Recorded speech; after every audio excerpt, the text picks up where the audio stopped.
Are you considering selling your home in 2025? Or maybe you already have it on the market and you're wondering what in the world is going on? No showings, no offers, been on the market, or you're getting ready to go on the market and you don't want to sit there for a long, long time.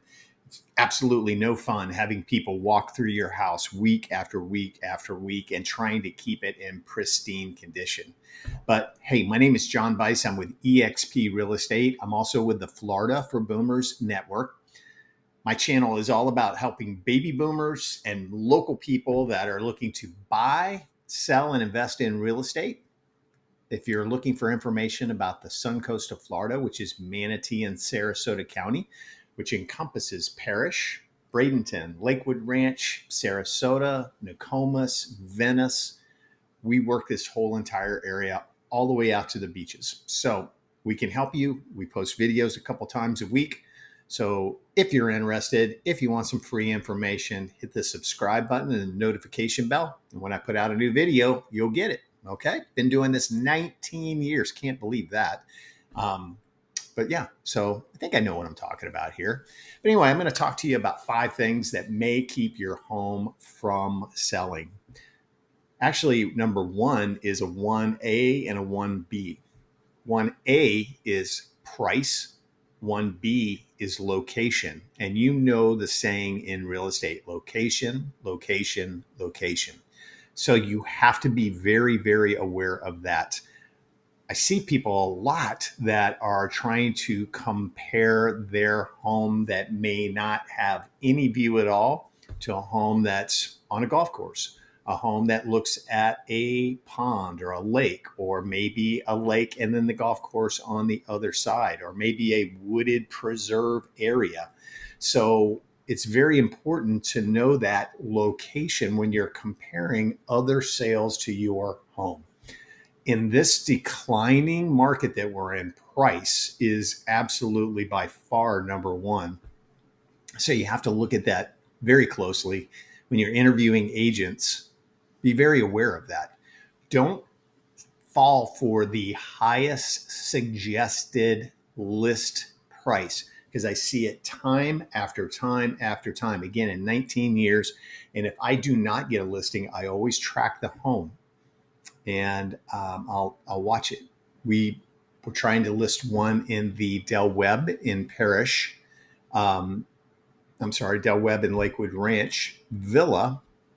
Every indication showed a list price of $499, probably going to sell for $475. Didn't back up to water, didn't back up to a preserve, an attached villa, 2-car garage. They're all the same in there. It's 2-bedroom, 2-bath with a den, 2-car garage. A little bit different on the square footages on some of them. So again, every indication, former appraiser showed a very strong list price at $499.9. Went with the highest suggested list price of $580,000. Just looked last week, Friday. They've already lowered it by 20, less than 30 days on the market. So what's going to end up happening, that agent's going to continue to come back. We need to lower it. We need to lower it. And you're chasing the market down. So yeah, it's better to be aggressive. Don't use the buzzwords. We're not going to give our home away. Nobody wants to give your home away. We want to sell it for the highest possible price because that's what our commission is based on. It's good to have a very hot price. So then if you have people competing for your home, it drives the price up. Yes, that can still happen. Wiggle room is the other one I hear all the time. Well, $50,000 over what it may sell for is not wiggle room. That's overpricing. So you have to be very, very aware of that. You want to be aggressive on your pricing and be very aware that when people are online, on realtor.com, on Zillow, on whatever site they're on, the search criteria goes in $25,000 increments. Okay. So in other words, the people with that villa had to be looking up to $600,000 on their original list price for a villa for it to even appear. Okay. If somebody put in up to 575, boop, doesn't show up. Okay, so be very aware of that. So, in that instance, maybe could have pushed to 525 at the max. It probably already had the villa sold. Probably would have gotten rid of it already, but we'll see. I'll keep an eye on it. So location, pricing. That's 1A, 1B. Updating. Has your place been updated? Are you in a 20-year-old home? My home, 1983. We've dropped a ton into it. Now we got a better price on it than going over to maybe Lakewood Ranch and buying a home. But we're in a non-gated country club community, larger lots located on a lake with a pool. Now, after buying, we've done stuff. We've put windows in, we put new sliding doors in, we've put a roof on it, we've replaced the appliances, we've painted. So we've done all those things. So are you in need of that to sell your home? Because remember, what people are looking at when they come in, how much money is it going to cost me while I own this home? Most of the time, people are looking about 5 years down the road. So within the next 5 years, are they going to need to replace the air conditioner? Excuse me. Are they going to need to replace the roof? My roof in 2021, 2,400 square feet, $23,000. So you can imagine what it's at now. Um, Windows, very expensive. Sliding glass doors. We had 3 sets of sliders, uber expensive. So they kind of look at those things. Okay, I like the house, love the community. How much am I going to have to put into this in the next 5 years to make it like we want it? Do we have to update? So you have to take those things into consideration when you're pricing your home. Clutter. You're going to move. You're talking about selling your house. You're going to move. So it's time to pack. Why not? Why would you wait and let people see how you live in your home? Now, some people are like, I can't believe they even live there. But the vast majority of us, me, I wouldn't leave our home the way it sits. You're going to move. Start cleaning out your closets. Start putting all the stuff that's on your bathroom counters and kitchen counters away. It's not the way you live. It's the way you want your house to present. So keep that in mind. Personal photos, not everything, but the vast majority, because guys' eyes, they walk right up and look and I wonder who that is. Where were they? Oh, I think we visited there, so that's what guys do. And they forget about the house in general. Okay. So yeah, clutter is a big, big thing. Number 4 on my list is light and bright. You want your home as open and as light and bright as possible, because I've never heard a buyer walk in and say, oh my gosh, it's just too light and bright in here. Doesn't happen. But they'll say, ooh, it's a little dark in here. A lot. I hear that a lot. So you want to make sure all of the blinds are open. If you look at model homes, most of them don't even have blinds in the windows. They have nothing hanging in the closets. They have nothing on the kitchen counter, nothing on the bathroom counters. That's a model home. You want your home as close to a model as you can possibly get it. All right. It's not a model home, but try to work that way. Don't have it when they open up a coat closet, they're like, oh, like things are going to fall out and attack them.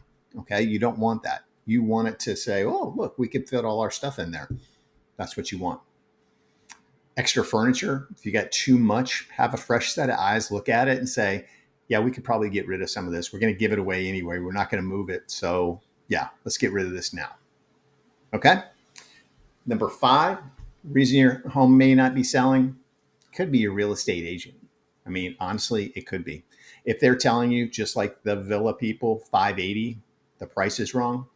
If they're not taking professional photography, if they're not doing the things that you need to do in this real estate market, YouTube is huge. Facebook, do they have a personal page and a business page? Do they have Instagram? Everywhere that you can be now, you need to have information out there about your home. Okay. If you can't get online and find your home, obviously it should be in realtor.com, Zillow, the company website, their personal website. It should be on all of those places, but you should also be able to find them on social media. significantly, and they should continue to go back and do updates about it. Okay, because they don't want it to grow old, so they want it to continue to supply them leads and bring you leads for the house. So, yeah, if you're not getting those things, it may be your agent. You may have gotten bad information about what price to list your home at. Remember, don't fall for the highest list price. Have them tell you those things, but then say, what do you think my home will sell for? Not list for. That's what everybody hears. They hear 580. They heard John say 499. They heard the other agent say 580. What will my home sell for? And show me the comparables to prove that price. And better yet, if it's 580, show me the comparables that show me that price. I could show those people a 550 villa that had sold about 90 days before them, larger, on a lake with an extended lanai. 550. Okay. And then it dropped off to like 520, the next one. So just some things to help you there. So if you're thinking about selling, sorry, we're getting cold wind starting to come in. So my allergies are going crazy. So if you're thinking about selling, especially in the Sarasota area, I would love to talk to you. Again, I'll bring my 19 years of experience in to help you. I was a appraiser for 6 years, so I think I can give you a really good idea of not only a great list price, but a great selling price for your home, and answer questions for you about this market. Remember, you're going to get a lot of bad information about what's happened in the real estate market, reading about it, watching the news. People aren't going to actually tell you what's really going on. The news is bad news. So meet with me and let me help explain these things. So if you're getting this via email, or if you're getting this on YouTube, there's a link down there called Calendly. You can schedule a Zoom call, a personal call, or an in-person meeting with me. I would love to talk to you. And especially if you're here in the greater Sarasota area. I live in an area called Palm Air, market heavily in the Palm Air area. Love to talk to you about this one as well. But there's 5 of us on the team, so we cover this whole entire area. So I look forward to hearing from you. I look forward to talking to you. I'd love to help you either purchase or sell your home here in Paradise. Call me anytime. Thanks so much. God bless, and I hope to hear from you soon.